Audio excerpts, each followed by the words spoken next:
today we're going to show you how to repair your shower tile surround here when you have tiles that are falling off of the wall. That's probably why you're here. And you can see here in this case, they've glued them back on temporarily, and you can see how it's kind of sunken in. That means the drywall behind here has disintegrated. So we're going to show you how to make this entire repair. So our goal here is just like the dentist does when they're drilling a cavity for your tooth. You have to get rid of all of the decayed areas. So we'll probably end up popping about this area here, and who knows, it could be more. It depends on how wet and disintegrated the drywall is back there, but we're going to explore that. And usually my favorite tool for doing that is just a nice rigid scraper, or if you have to use maybe a multi-tool to kind of grind through the grout to get through it. See right here, you can see it moving there. The whole wall is just moving in there. That's because it's all disintegrated on the drywall back there. Okay, so I'm kind of starting right here in this little spot. Of course, you want to be wearing goggles when you do this. I'm just kind of not doing it right now because I'm experienced and I'm doing it more for the video to be able to see what we're doing to show you things. We just start popping them off. And so right off the bat here, you can see the mold on the back of the tile. So there's the mold on the back of the tile, a little bit, not much. And then you can see how easily these are coming off, and I'm sure on many of your showers, if you're here for that reason, they're just popping off practically by themselves, see. So I'm gonna just only take it out to this area. It doesn't look, see right there it looks okay. Right here, I can actually see the crack. There's a fault line right here. So that's what I do. This is really the only tool you need. It's just a rigid 5-in-1 scraper. You get it off the paint aisle at Home Depot. I'll put a link to it in the video description below for you. In fact, I'm going to be linking to all of the tools and parts that we're using down in the video description for you. And just as a disclosure, as you know, anytime you buy tools through our links, we get a small commission that helps out the channel. So we appreciate you supporting our channel that way, that you decide to buy all of your tools and parts and everything through our links in the Home Depot, Lowe's, Amazon. Back in the 80s and 90s and probably even the 70s, the builders used to just tile directly onto the drywall. That's no longer allowed by code. Of course, people still do it, they're fools, but that's not allowed by building code anymore. You have to use specialty tile backer boards and you have to waterproof them. Now, in this case today, there's two possibilities we can use. We could either use the Schluter, these are the Curdy panel boards. This is my favorite type that I use on the showers. In fact, I did it on the bathroom remodel there in the other side of the house, and you'll see it in one of our videos where we installed this as our tile backer board. That way you don't have to do waterproofing. The waterproofing sheath is already on it. And then this is Dents Shield. They sell this at Lowe's also, and sometimes you can find these Curdy panels at Lowe's or at Floor & Decor or at any local flooring, professional flooring supply house. But this Dents Shield boards, and they come in 3x5, they too already have the waterproofing membrane on here. So you just screw them right to the wall, and then you can put your tiles right directly to them. Now I'm going to just go one more row down because I think we're sort of past, I mean, all of these are going to be loose. I could pry every one of these loose. My goal here today is to just take off what is needed and no more. They're holding off until they can get a remodel job done later on. But eventually these are going to, the rest of these tiles will start coming off. I mean, look, I can see the whole wall wants to come off with it. So I got to hold these in while I pry off that last one. And I think that's as far as we're going to take it. So now what I want to do is explore what's going on in here and see if there's any like active leaks coming in from outside. And it doesn't look like it because look, the back side of the drywall is actually clean and dry. That's a first. I hardly ever see that whenever I demolish an old bathroom. Usually you have nothing but just totally rotten boards on both sides. So what I'll probably do is, I think there's a furring strip right here. I'm gonna probably take it right to this point here and make the cut there. And I think there's another furring strip right here. That's why we have these screws here. And I'm going to take it to that point and just cut out this area right here and patch in the tile backer board. Okay, so I tried marking lines where I'm going to make my cut, and none of the markers would work. Even the Milwaukee Markzol, which claims to mark on anything, nothing would work. So I just outlined it with tape. Now, luckily the other bathroom used this same tile. So we were able to, when we demolished the other bathroom, save a bunch of these. Do not throw out any of these tiles because you're going to have to put them back up. So try not to break them. And especially these little sliver pieces, you're going to need to put them back up as well. Or if you have the old tiles, you can cut new ones if you need to. The oscillating tool, and it has a blade on here that's made for drywall. So we're going to use that. And whenever you're doing this kind of stuff, you always want to make sure you're putting on your mask and your eye protection. So on goes the mask and then the eye protection.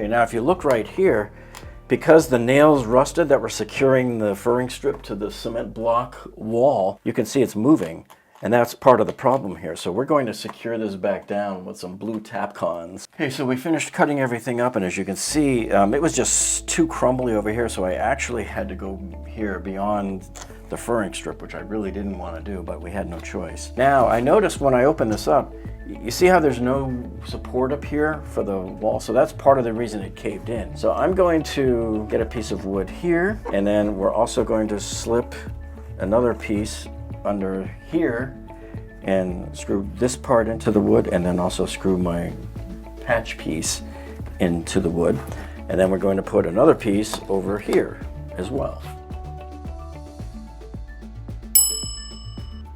Remember that building codes require that any wood going up against cement block be pressure treated. See, and I wasn't even using it in hammer mode. It's too loud in here, I think, to do it in hammer mode, and there's sort of a cavern effect here in the shower. That's a masonry bit right there. You have to use a masonry bit if you're going into concrete. So then I take my Tapcon and screw it into that pilot hole. Super, super tight. This is a very well-constructed, rigid backbone here for our tile backer board to repair these shower tiles that came off the wall. So as you can see, remember I told you I was going to add these two Tapcons in here? And look, it made it super, super rigid because the builder used these thin little nails that rusted and broke. They broke just from the very act, likely, of them using the concrete on it. All the moisture that was contained in there was enough to rot through. So now when we go to screw these tile backer boards onto the furring strips, I'm going to use these 1 1/4 inch, these are Hardy backer board screws. These are specially made for this type of purpose. And here you can see they're coated so they're not going to rust on you. And they take this square Robertson bit, which is a better way to drive them.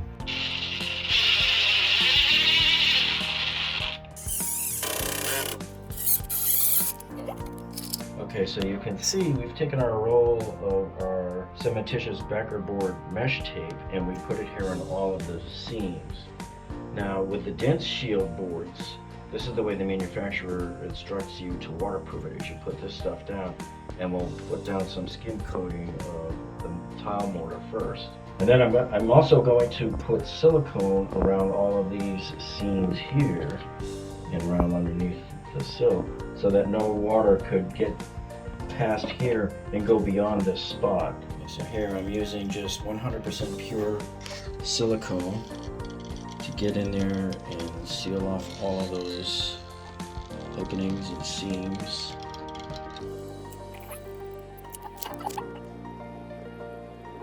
Okay, so now I've added the silicone, as you can see, all the way around the perimeter here. So we are sealed up, protected from water intrusion all the way around, and even here under the windowsill you can see this is the kind of stuff that builders would never do for you in a million years. They overcharge you for houses, they charge you stupid extra 2% builder's fees like the car dealers do with dealer prep fees, and they don't give you anything for it. Okay, so now it's time to apply our mortar. Since we got all of our waterproofing done and it has set up and dried. It takes about a half hour for this type of silicone to dry enough.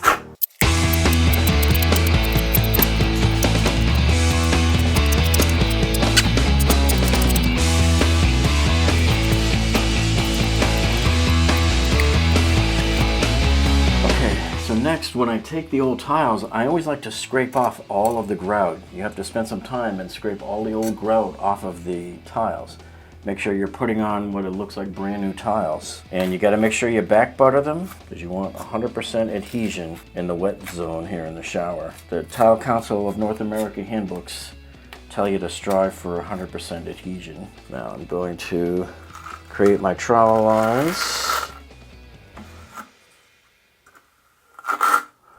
These are actually bigger than I was hoping to use. I couldn't find my 1/8" notch trowel. I gotta buy another one. So this is a 3/16 inch.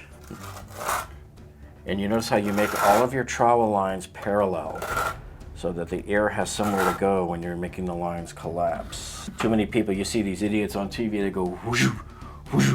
They think they look cool because they're making these cool looking circles, but in reality, that just doesn't work. So I'm going to put the tile on and go up and down and mash down those trowel lines. Make sure your lines are all lined up. You back butter the next tile. And I just put enough on there just to get coverage. Just like putting butter on your toast.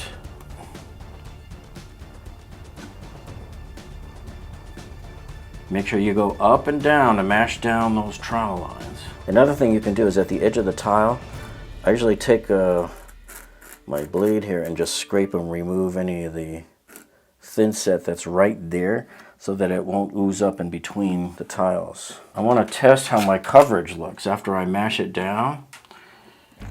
You mash this in here like this, and after you've gotten it all mashed in place, you want to every once in a while pull one of your tiles off and make sure you got good coverage like that. See, you don't want to see any of the trowel lines. I got a little on the bottom, so that means I just need to add a little here when I back butter it. So that's all you got to remember.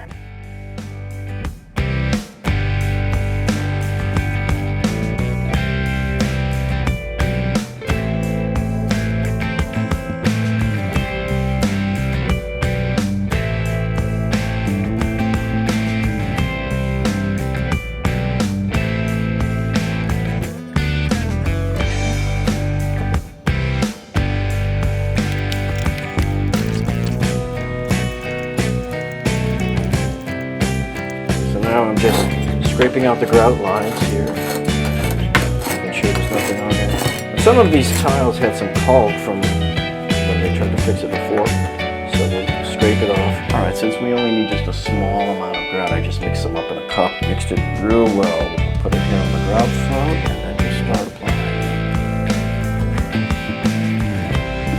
I like to go at a 45-degree angle against each of the grout lines here.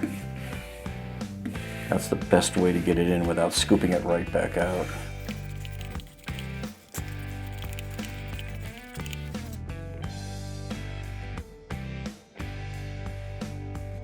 So there it is, all grouted. We'll let it dry for 5 to 10 minutes or so, and then we'll wipe it off. Now, it looks dark right now, but this will lighten up to match. Grout dries very light, very deceivingly light, especially since this is called warm gray. Okay, so I have my bucket with my sponge, and I'm going to do the first round of our cleaning and shaping of the grout lines. So we clean off all of the grout at the same time that we're shaping the lines, making sure the grout is nice and smooth. Once it dries, and later on when we come and wipe it, we'll go one side, then you flip the sponge, you go the other side, you flip the sponge, then you do an edge, you flip the sponge, you do another edge. That way you're not using the same side more than once when you wipe. That's how you minimize making more mud on the wall.